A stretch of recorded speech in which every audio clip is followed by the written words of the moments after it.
Rajasthan coverage में आपका स्वागत है। जैसा कि आज राजस्थान के भजनलाल सरकार द्वारा मंत्रिमंडल का गठन किया गया है, जिसमें 12 कैबिनेट प्रभार और 5 राज्य मंत्री बनाए गए हैं। इसके अंदर सबसे बड़ी बात यह है कि किरोड़ीलाल मीणा, जिनका नाम जमीनी स्तर पर काफी तेजी से गूंजता है, उनको कैबिनेट मंत्री बनाया गया है। तो मैं अभिषेक जी ये पूछना चाहता हूं कि जिस प्रकार से भजनलाल शर्मा के मंत्रिमंडल का गठन हुआ है, इसमें नए चेहरे काफी आए हैं।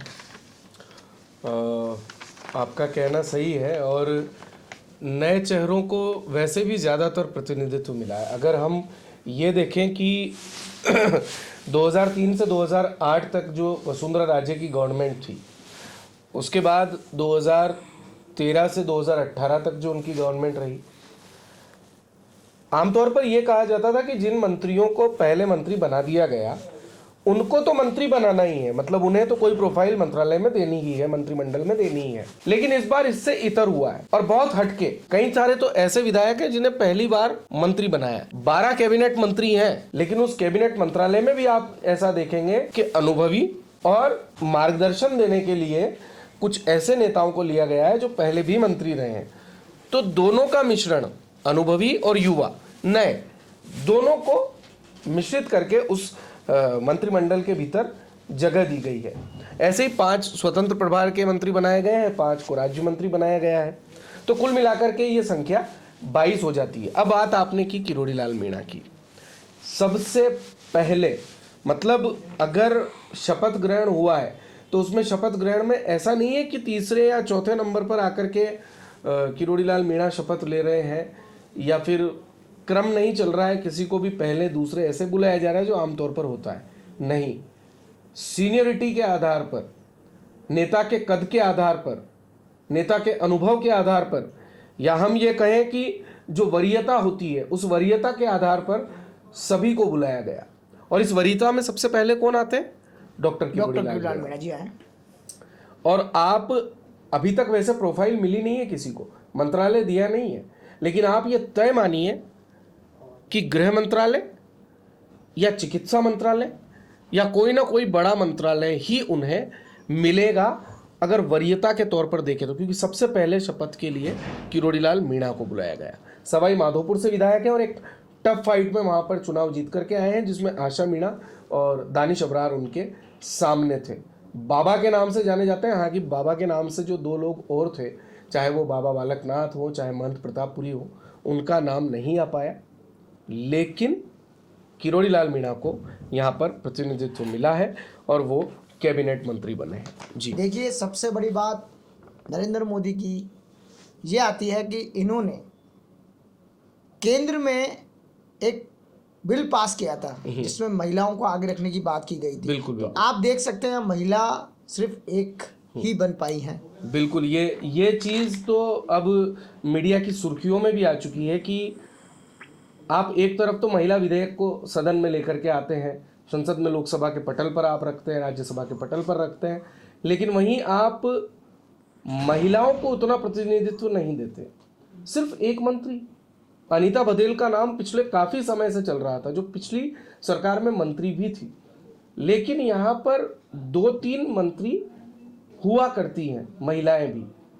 आप अगर पिछली गवर्नमेंट भी देखेंगे तो उसमें भी 2-3 मंत्री हुआ करती थी। हाँ, इसके लिए भारतीय जनता पार्टी ये जरूर कह सकती है कि हमारी तो उप मुख्यमंत्री ही महिला है, तो फिर डॉक्टर मंजू बागमार को अगर हमने मंत्रालय दिया है तो हमारे यहाँ तो 2 हो चुकी हैं। लेकिन आप सोचिए कि 25 मुख्यमंत्री को मिलाकर के आपके मंत्रिमंडल में 25 लोग हैं, 25 में 2, ये आंकड़ा क्या है? ये तो 10% भी नहीं हुआ। तो यहाँ पर महिलाओं के लिहाज से जो है वो कह सकते हैं, इसे अब शायद कांग्रेस जो है वो काउंटर करेगी। जैसा कि सुमित गोदारा है, बीकानेर के टूनकरण से आते हैं, उनको भी मौका दिया गया है।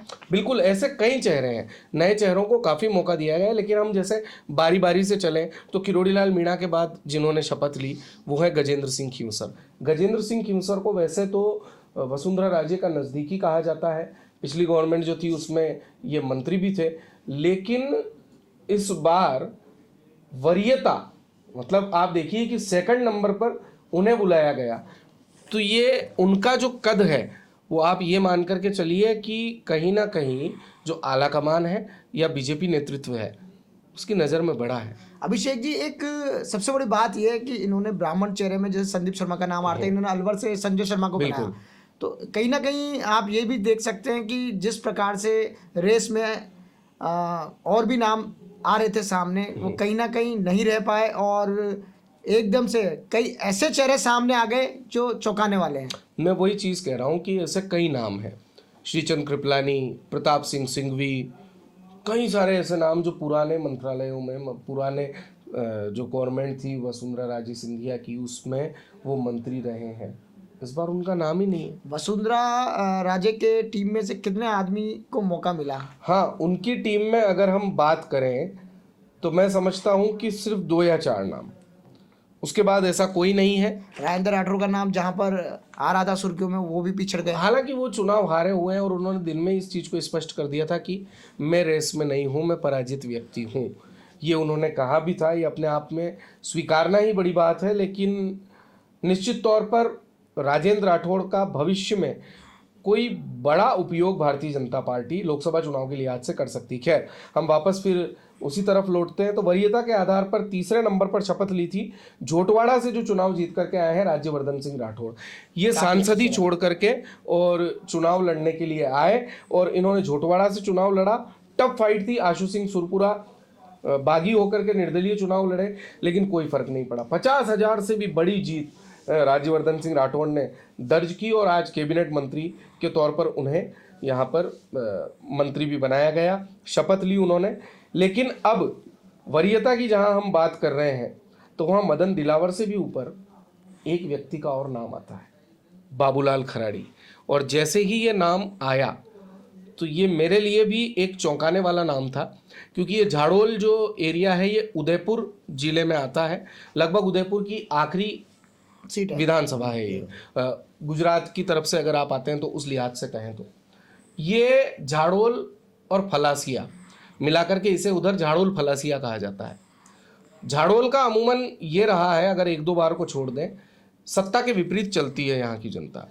जब यहाँ पर बीजेपी का विधायक होता है तो राज्य में कांग्रेस की गवर्नमेंट होती है, कांग्रेस का विधायक होता है तो बीजेपी की गवर्नमेंट होती है। जैसे अभी आप देखेंगे तो अभी 2018 से 23 में कांग्रेस गवर्नमेंट में यहाँ से विधायक थे बाबूलाल खराड़ी, यही विधायक थे, लेकिन गवर्नमेंट कांग्रेस की थी। पिछली बार 2013 से 18 में जब वसुंधरा राजे जी की गवर्नमेंट थी, उस समय यहाँ पर हीरालाल दरांगी कांग्रेस से कैंडिडेट थे, वो चुनाव जीत गए, फिर प्रतिनिधित्व नहीं मिल पाया। तो कई बार ऐसा होता है। उससे पहले 2008 से 13 में जो गवर्नमेंट थी वो कांग्रेस की थी तो बाबूलाल खराड़ी विधायक थे। तो ये काफ़ी समय से चलता आ रहा था, लेकिन झाड़ोल को वो प्रतिनिधित्व नहीं मिला। आज झाड़ोल को नेतृत्व मिला है मंत्री के तौर पर, ये बड़ी बात है और ये एक बड़ा निर्णय है भारतीय जनता पार्टी का। मदन दिलावर जो रामगंज मंडी से विधायक हैं, फिर सीनियोरिटी के आधार पर उन्होंने 5वीं जो है वो 5वें मंत्री के तौर पर यहाँ पर शपथ ली, कैबिनेट मंत्री के तौर पर। मदन दिलावर पहले भी मंत्री रहे हैं। आपको मदन दिलावर की राजनीति के संदर्भ में अगर मैं बताऊं तो ये 6ठी बार विधायक है, 6ठी बार विधायक है। ये भैरव सिंह जी की सरकार में भी मंत्री रहे, वसुंधरा जी की सरकार में मंत्री रहे। वसुंधरा जी से नज़दीकियां थी, फिर दूरियां बढ़ी, वसुंधरा राजे ने इनका टिकट काटा, निर्दलीय चुनाव मैदान में ताल ठोकने की कोशिश की, लेकिन फिर पार्टी के कहने पर मान गए, आरएसएस वालों ने मना लिया और उसके बाद फिर एक तरीके से राजनीति जो थी वो इन्होंने छोड़ दी। लेकिन फिर से आरएसएस इन्हें लेकर के आया 2018 में, और 2018 में ये 12 अटरू से विधायक हुआ करते थे। कभी वहां से छोड़ करके ये रामगंज मंडी आए, रामगंज मंडी आकर के इन्होंने चुनाव लड़ा और वो चुनाव ये वहां मेहनत कर रहे, पिछले 15 सालों से जो मेहनत कर रहे थे रामगोपाल बैरवा, उनको चुनाव हरा करके जीते। और चुनाव भी छोटा मोटा नहीं, तकरीबन 12,500 वोटों से भी ऊपर इन्होंने चुनाव हराया। लेकिन सरकार जो है वो राज्य में कांग्रेस की बन गई। तो ये उसके बाद एक प्रतिपक्षी के तौर पर वहाँ पर काम कर रहे थे और सड़क से लेकर सदन तक काफ़ी मुद्दे उठाते थे। आप मदन दिलावर की राजनीति के संदर्भ में देखेंगे तो कोटा के कलेक्टर के यहाँ पर कई मुद्दों को लेकर के चादर और तकिया लेकर के पहुंच जाते थे कि मैं तो यहीं सोऊंगा जब तक मेरी क्षेत्र की जनता का तो आपने ये काम नहीं किया। काफी सक्रिय रहे हैं और जो जनता के मुद्दे होते हैं उनको लेकर काफी संघर्षशील है। हाँ, संघर्षशील है, लेकिन अब एक नाम बहुत अलग सामने घड़ी आया। है। आप जब तक सत्ता से अलग रहते हैं तब आपका रुबाब अलग होता है। अब आप सत्ता में हैं, सत्ता का हिस्सा हैं, तो अब आपको जो आपने वादे किए हैं वो सब कुछ आपको पूरे करने पड़ेंगे। उस पर धरातल पर आपको काम करना पड़ेगा। मदन दिलावर की कार्यशैली बहुत ही अच्छी है अगर देखा जाए तो। मैं जहाँ तक रामगंज मंडी की राजनीति को समझता हूँ तो वहाँ एक चीज़ हमने देखी है कि हालांकि 20 साल बाद रामगंज मंडी को मंत्री मिला है। इससे पहले रामकिशन वर्मा वहाँ से खाद्य एवं नागरिक आपूर्ति मंत्री थे, कृषि विपणन मंत्री थे। वो जब ये लाड़पुरा से रहे तब यातायात मंत्री भी रहे, लेकिन रामगंज मंडी के लिहाज से वो कृषि विपणन मंत्री रहे। 20 साल बाद रामगंज मंडी को कोई मंत्री मिला है। 2 बार यहाँ से चंद्रकांता मेघवाल भी जीती, मंत्री नहीं बन पाई। प्रहलाद गुंजल जैसा कद्दावर नेता यहाँ से विधायक रहा, मंत्री नहीं बन पाए। अब यह है कि मंत्री तो बन गए, हाँ, अब कितना खरा उतरते हैं? वही चीज़ मैं आपसे कह रहा हूँ। रामगंज मंडी में जो सामुदायिक चिकित्सालय है वो एक बड़ी समस्या है। सैटेलाइट करवाने के लिए वहाँ पर लोग मांग भी कर रहे हैं, तो वो जो मांग है उसको कितना देख पाते हैं। और जिस तरीके से इन्होंने जब विधायक नहीं थे तो रामगंज मंडी अस्पताल के लिए काम किया, अब विधायक नहीं है, अब मंत्री हैं, अब कितना काम कर पाते हैं वो देखना होगा। इसके बाद बात करें लूणी विधानसभा की, तो लूणी विधानसभा से जोगाराम पटेल, ये भी एक नया और चेहरा है और एक कद्दावर नेता के रूप में इनकी छवि है, ये भी एक बड़ा नाम है। पुष्कर से सुरेश रावत के संदर्भ में ये कहा जाता है कि एक जो जननेता होता है राजनीति में कई, हाँ बिल्कुल, युवाओं में है, राजनीति में कई तरीके के नेता होते हैं, लेकिन एक जननेता की जिसकी छवि बन जाती है ना, तो उसे चुनाव में कंटेस्ट कर पाना जो है वो काफ़ी मुश्किल हो जाता है। तो पुष्कर से जो ये कुछ एक सीटें हैं अजमेर की, चाहे आप वासुदेव देवनानी की सीट की बात कर लें, चाहे अनीता बघेल की सीट की बात कर लें, तो ऐसे ही जो सुरेश रावत की सीट है ये भी इन्हीं सीटों में गिनी जाती है जहां से उनको कंटेस्ट कर पाना है, उन्हें हरा पाना काफ़ी मुश्किल है। ऐसा ही एक कैंडिडेट है, पाली जिले के जेतारण से जीत करके आए हैं, युवा चेहरा है अविनाश गहलोत, इन्हें भी कैबिनेट मंत्री के तौर पर जगह मिली है। जोराराम कुमावत जो कि पाली जिले की सुमेरपुर सीट से जीत कर आते हैं। हेमंत मीणा, प्रतापगढ़ को प्रतिनिधित्व मिला है, ट्राइबल एरिया है, निश्चित तौर पर प्रतिनिधित्व मिलना ही था, लेकिन आप हेमंत मीणा की बॉडी लैंग्वेज सुबह से ही जब देख रहे थे तो ऐसा लग रहा था जैसे वो आश्वस्त थे कि उन्हें तो मंत्री बनाया ही जाएगा। इसके बाद बात करें तो मालपुरा टोडा राय सिंह, ये वो इलाका है जिसे काफ़ी समय से प्रतिनिधित्व नहीं मिला, यहाँ से कन्हैयालाल चौधरी जीत करके आए हैं और इन्हें मंत्री बनाया गया है। इसी प्रकार सुमित गोदारा जो कि लूणकरणसर से जीत करके आए हैं और इन्हें मंत्री बनाया गया है। तो ये 12 कैबिनेट मंत्री हैं जिनका जिक्र हमने अभी किया, और इसके बाद हम बढ़ेंगे आगे स्वतंत्र प्रभार की ओर। देखिए, एक सबसे बड़ा मुद्दा यह है कि श्री करणपुर से हाल ही में ही चुनाव लड़ रहे हैं, उनको मंत्री बना दिया गया है। उसी पे मैं आ रहा हूँ। अब बारी आती है स्वतंत्र प्रभार की, और जिनका आप नाम लेने जा रहे हैं श्री करणपुर से सुरेंद्र पाल सिंह टीटी, उन्हें स्वतंत्र प्रभार ही दिया गया है राज्य मंत्री के तौर पर। अलवर विधानसभा सीट से जीत करके आए हैं संजय शर्मा, चूंकि ब्राह्मण मुख्यमंत्री बना दिया। अब ब्राह्मण कैंडिडेट जब मुख्यमंत्री बन गया तो जाहिर तौर पर ये कहा जाएगा कि भाई ब्राह्मणों को आप ज़्यादा प्रतिनिधित्व तो नहीं दे सकते, लेकिन एक आध तो बनाना ही। तो यहाँ पर संजय शर्मा को अलवर से जो आते हैं विधायक हैं उन्हें मंत्री बनाया गया। यहाँ नाम संदीप शर्मा का भी चल रहा था जो कोटा दक्षिण से विधायक हैं, लेकिन उनका नाम होल्ड कर दिया गया, उन्हें रोक दिया गया, क्योंकि बिरला जी के जो 2 करीबी नेता हैं उसमें से यहाँ पर स्वतंत्र प्रभार के तौर पर ही जगह मिली है हीरालाल नागर को, सांगोद से विधायक है, और संजय शर्मा को यहाँ पर मंत्री बनाया गया है। दूसरे गौतम दत्त, बड़ी सादड़ी के लिहाज से अगर मैं बात करूँ, इस विधानसभा क्षेत्र को भी काफ़ी अरसे बाद मंत्री पद मिला है, काफ़ी अरसे बाद। मैं समझता हूँ कि ये बहुत पहले अगर कोई यहाँ से मंत्री रहे हो तो बात अलग है, नहीं तो मेरे ज़हन में ऐसा कुछ नहीं आ रहा, क्योंकि 2003 से मैं यहाँ की जो राजनीति है 2008 से वो देख रहा हूँ। तो गौतम दत्त उस समय यहाँ से चुनाव जीते थे उसके बाद यहाँ से ललित ओस्तवाल चुनाव जीते, प्रकाश चौधरी यहाँ से विधायक रहे कांग्रेस के, और फिर अभी गौतम दत्त जीते हैं। लेकिन बात वही है कि यहाँ पर मंत्री पद अभी तक किसी को मिल नहीं पाया था। गौतम दत्त बड़ी सादड़ी से मंत्री बनकर आए हैं, और आप देखिए कि निम्बाहेड़ा, जिस निम्बाहेड़ा के लिए कहा जाता था कि उदयलाल जी जीते या कृपलानी जी जीते, मंत्री बनना तय है, वो निम्बाहेड़ा इस बार, जहाँ से श्रीचंद कृपलानी विधायक हैं, वो निम्बाहेड़ा इस बार खाली रह गया। और उसका बिल्कुल नज़दीक, उसका बिल्कुल सटी हुई विधानसभा बड़ी सादड़ी से गौतम दत्त को राज्य मंत्री स्वतंत्र प्रभार बनाया गया। झाबर सिंह को भी बनाया गया है। बिल्कुल, झाबर सिंह खर्रा जो कि श्री माधोपुर से हैं, उन्होंने दीपेंद्र सिंह शेखावत को चुनाव कराया है। दीपेंद्र सिंह शेखावत श्री माधोपुर के कद्दावर नेता हैं, राजपूत नेता तो हैं ही, लेकिन वो विधानसभा अध्यक्ष रहे हैं जब 2008 से 2013 तक ये अशोक गहलोत की गवर्नमेंट थी। तो उस समय वहाँ पर आसन पर विराजते थे दीपेंद्र सिंह शेखावत, और उन्हें हरा करके चुनाव में श्री माधोपुर से जीत करके आए हैं झाबर सिंह खर्रा। उन्हें राज्य मंत्री स्वतंत्र प्रभार बनाया गया है। अब वो नाम आता है जिसका जिक्र आपने किया, सुरेंद्र पाल सिंह टीटी। बीजेपी की एक स्ट्रेटेजी इसे कहा जाएगा। क्या स्ट्रेटेजी? कि आप कांग्रेस के कैंडिडेट को अगर वोट देने का सोच रहे हैं तो कांग्रेस का कैंडिडेट आपका प्रतिपक्ष में बैठेगा, विपक्ष में बैठेगा, और वो महज विधायक होगा। ये मोदी फैक्टर चला है, वो महज विधायक होगा। लेकिन अगर आप सुरेंद्र पाल सिंह टीटी को जिताते हैं तो उन्हें हमने ऑलरेडी मंत्री बना दिया है। आपका विधायक राज्य मंत्री के तौर पर विराजेगा सदन के अंदर।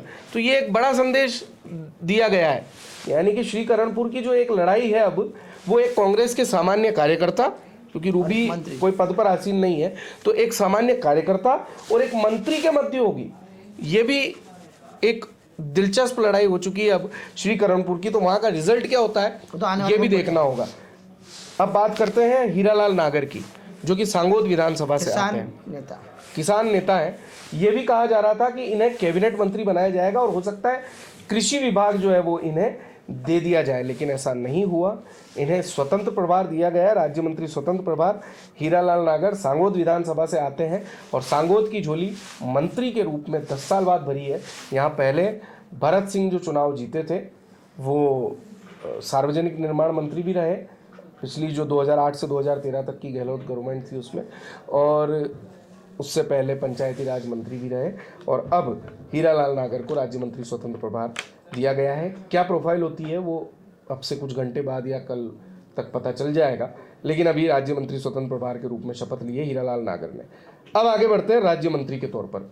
आप जिसकी बात कर रहे थे ना कि कुछ एक नाम जो वसुंधरा राजे के खेमे के हैं, तो उसमें से अगर हम अभी तक देखें तो गजेंद्र सिंह खींवसर हो,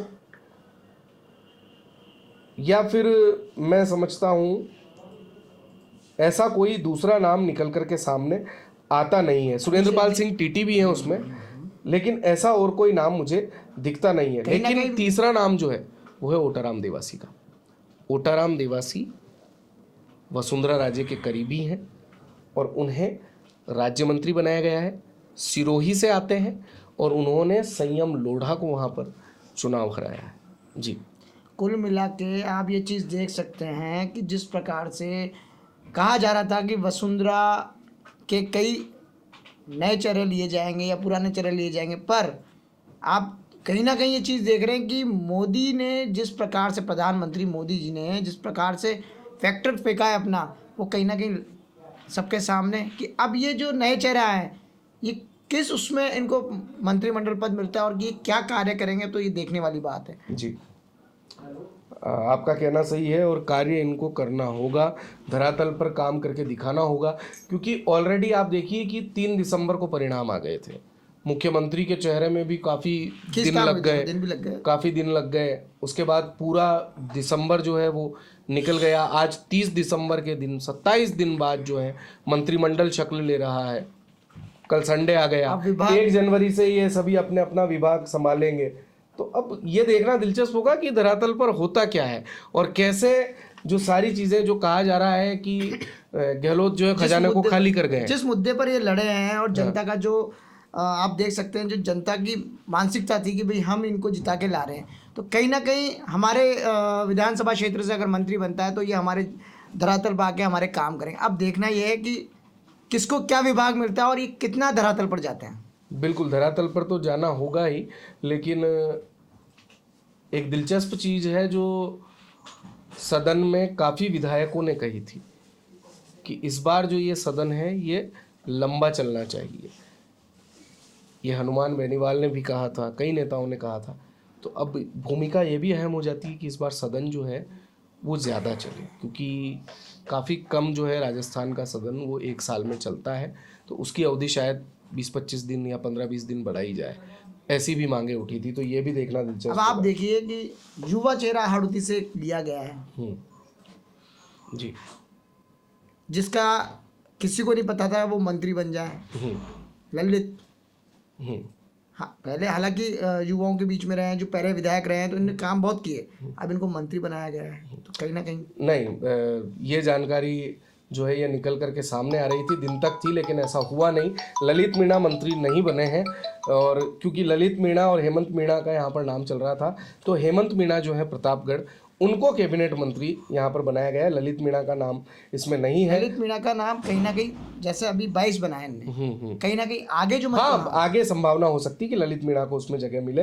हम राज्य मंत्री की बात कर रहे थे, तो डॉक्टर मंजू भागमार जो है वो जायल से विधायक है, और डॉक्टर मंजू भागमार को यहाँ पर राज्य मंत्री का दर्जा दिया गया। ये वही नाम है जिसके संदर्भ में आपने दूसरा क्वेश्चन जब किया था कि महिला को मंत्री जो है वो सिर्फ एक मंत्री बनाई गई है, तो वही एक मंत्री है डॉक्टर मंजू भागमार। आगे बढ़े तो नावा से विधायक विजय सिंह चौधरी हैं, उन्हें भी यहाँ पर मंत्री बनाया गया है।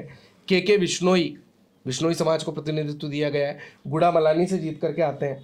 गुड़ा मलानी वो विधानसभा है जहाँ पर हेमाराम चौधरी ने चुनाव लड़ने से मना कर दिया था, कांग्रेस के प्रत्याशी जिन्हें अजय प्रत्याशी भी कहा जाता था, लेकिन उन्होंने चुनाव लड़ने से मना कर दिया। कर्नल सोनाराम भाजपा छोड़ करके कांग्रेस में आए, उन्होंने चुनाव लड़ा और उन्हें चुनाव हरा करके गुड़ा मलानी से जीत करके आए के बिश्नोई, और भारतीय जनता पार्टी ने इनाम दिया उन्हें राज्य मंत्री बना करके।